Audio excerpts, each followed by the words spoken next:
বিয়েতে রাখা হয়নি কোনো চেয়ার টেবিলের আয়োজন, করা হয়েছে ৩০০ এতিম বাচ্চার খাবার ব্যবস্থা। দর্শক, আমরা সাধারণত জানি যে বিয়েতে ডাক ঢোলের ব্যবস্থা থাকে, আনন্দ উল্লাসের ব্যবস্থা থাকে। সেই জায়গাতে এই সমাজে এসে কিন্তু এই বিয়েটা সম্পূর্ণই ডিফারেন্স। এই বিয়ের কোণেও যেমন এতিম একজন মেয়ে, তেমন তারা ৩০০ এতিম বাচ্চাদের খাবার ব্যবস্থা করে বিয়ে দিতে চান তাদের ছেলেকে। বিস্তারিত একটু আমরা তাদের কাছ থেকে জানার চেষ্টা করবো। আসলে এই যে আপনার ছেলেকে যে বিয়ে করাচ্ছেন, মূলত আপনারা তো কোনো বিয়ের আয়োজন করেননি, কিভাবে করলেন মূলত বিষয়টা? আমরা এটা করলাম যে মেয়েটা ইতিম, তার বাবা মা নেই, আর আমিও 5 ওয়াক্ত নামাজ পড়ি, আমার ছেলেও পড়ে।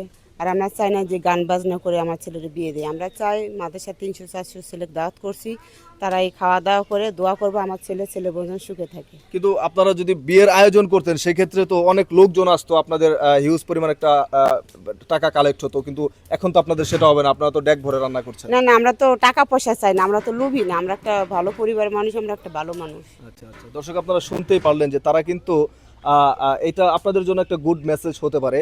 এই যে ভাই, আপনি যে বিয়েটা করছেন, উনি তো একজন এতিম মেয়ে, কিন্তু আপনার বিয়েতে তো কোনো আনন্দ উল্লাস নেই, ডাক ঢোল নেই, এই বিষয়টা আপনি কিভাবে দেখছেন? আনন্দ উল্লাস বলতে সবাই তো আনন্দ উল্লাস করে বিয়ে করে, তো আমি ওইটা চাই নাই, আমার মাও চায় না যে আমরা বক্স আনি বা গান বাজনা বাজাই, নাচা গানা করি, এগুলো মানুষ অনেক খারাপ বলে। তো আমরা যদি নামাজ পড়ি, আমার মাও নামাজ পড়ে, আর আমি যাকে বিয়ে করতেছি সেই মেয়েটাও এতিম, ঠিক আছে। সেই জন্য আমার মা এই এতিমখানার 300 ছাত্রকে দাওয়াত করছে খাওয়ানোর জন্য, এবং আমার বন্ধু বান্ধবরা বলছি যে দোস্ত তোরা মন খারাপ করিস না, বিয়ে তো মানুষ গান বাজনা করে অনেক করে করছি, তো আমার বিয়েটা এইভাবেই হোক, যাতে মানুষ ভালো বলে, মানুষ যাতে খারাপ না বলে। এই জন্যই আমরা কোনো প্যান্ডেল ট্যান্ডেল করি না, ছাত্ররা আসবো, খাইবো, দোয়া করবো যাতে আমাদের সংসারটা সুখের হয়, এটাই আর কি।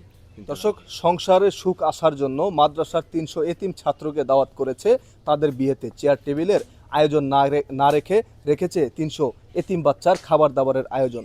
বিষয়টি আসলে পুরোপুরি একটি যুক্তিগত বিষয়। আমরা একটু এই আপুর কাছ থেকে জানতে চাই, আসলে আপনি তো একজন নতুন বউ আজকে। জি ভাইয়া। আচ্ছা, এই যে আপনার যে আজকের বিয়ের আয়োজনটা হয়েছে, এটা জেনে আসলে আপনার কাছে কেমন লাগছে এখন? ভাই, আমার অনেক ভালো লাগছে যে একটা ইসলামিক পরিবেশে আমার বিয়েটা হয়েছে।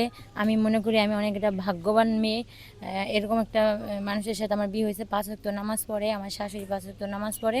আমি চাই এই 3 বাচ্চাদের খাওয়াইতেছে, এদের দোয়ার জন্য আমি সুখে শান্তিতে যে 2 দিন বাচ্চা থেকে এই সংসারে যেন আমি সংসার করে মরতে পারি। কিন্তু আমরা যতটুকু তথ্য নিয়েছি, আপনি তো একজন এতিম মানুষ, তো ওনাদের তো যথেষ্ট অর্থ সম্পদ আছে। এই যে এত বড় লোক বাড়িতে আপনার বিয়ে হচ্ছে, আপনি এতিম মানুষ, আপনার বাবা মা কেউ নেই, আসলে এটা আপনার কিভাবে দেখছেন বিষয়টা? এটা ভাইয়া, আমি গরিব ঘরের মেয়ে, আমার কেউ নাই, সেটা দেখে তারা আমাকে বিয়ে করছে। এখানে আর আমার কিছু বলার নাই। আমি একবারই বলছি যে আসলে আমি অনেক ভাগ্যবান একটা মেয়ে। কিন্তু আপনি কি সন্তুষ্ট? হ্যাঁ ভাই, আমি সন্তুষ্ট। আচ্ছা, এই যে বাবা মা ছাড়া এতিম একজন মেয়েকে যে আপনি বিয়ে করছেন, সাধারণত ছেলেরা তো শ্বশুর বাড়ির একটা আদর যত্নর আশা ভরসা করে, কিন্তু সেই জিনিসটা তো আর আপনি পাবেন না, যেহেতু ওনার বাবা মা নেই। তো আপনি যে ওনাকে বিয়ে করছেন, পরবর্তীতে আবার এই জন্য কি ওনার সাথে কোনো অশান্তি করবেন? না না না, শ্বশুর বাড়ি মানুষ কয়দিন যায়, নিত্য নতুন, 6 মাস 1 বছর। আমার বউ যদি ভালো থাকে, আমার বউ যদি আমার সাথে ভালো ব্যবহার করে, আমার বউয়ের সাথে আমি মৃত্যুর আগ পর্যন্ত থাকবো। ওর ব্যবহারটাই আমার আসলে বেশি জরুরি, আমার শ্বশুর শাশুড়িটা বেশি জরুরি না, কারণ আমি শ্বশুর শাশুড়ি বাড়ির বছরে 1 দিন যাবো, 2 দিন আমার আদর করবো। কিন্তু আমার বউ, আমার যে জীবন সঙ্গিনী, সে আমার সাথে মৃত্যুর আগ পর্যন্ত থাকবে।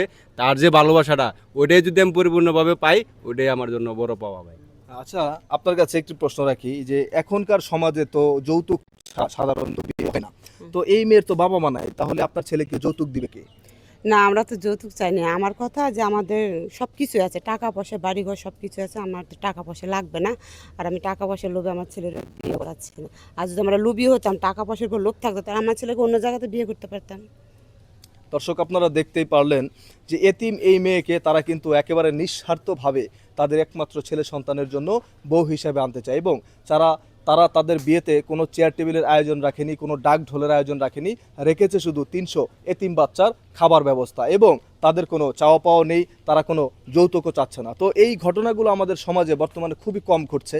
আমাদের সমাজে আসলে এখন বিয়ে মানে গান বাজনা, বিয়ে মানে বেহুলার জামাইয়ের গান, ব্যাপারটা হয়ে গেছে এরকম। তো এই গান বাজনা থেকে যদি আপনারা সবাই বেরিয়ে এসে এবং ইসলামিক বিয়ে শাদী করেন, তাহলে হয়তো আমাদের দেশের সংসারগুলো, যে সংসার ভাঙার হারটা এখন খুবই বেশি, শতকরা 80%, এই 80% থেকে হয়তো বা এই নিয়মে বিয়ে শাদী হলে 20%ও নেমে আসা পসিবল হতে পারে একটা সময়।